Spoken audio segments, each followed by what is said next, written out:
เป็นให้อาดอAssalamualaikum.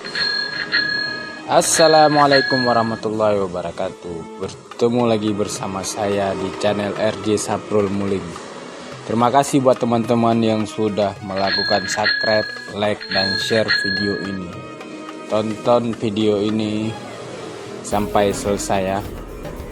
Nah, berikut ini kita akan membahas kereta api Aceh. Kereta api Aceh sudah mulai beroperasi.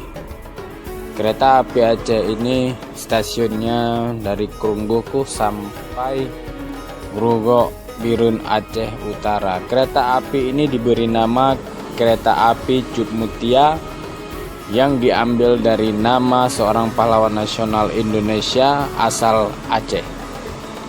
Kereta api Cut Mutia ini merupakan salah satu angkutan kereta api perintis yang diselenggarakan di beberapa wilayah Indonesia melalui Kementerian Perhubungan Republik Indonesia, Direktorat Jenderal Perkeretaapian.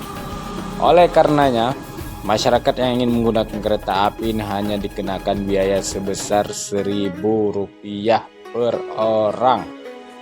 Saat ini stasiunnya sudah ada beberapa stasiun yang sudah beroperasi, yaitu stasiun Krungmane, Wungkah, dan stasiun Krunggoku.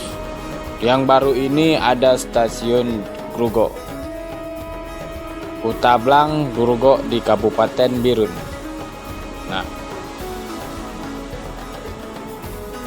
buat saudara, teman-teman semua yang ingin mencoba kereta api Aceh, silakan ke stasiun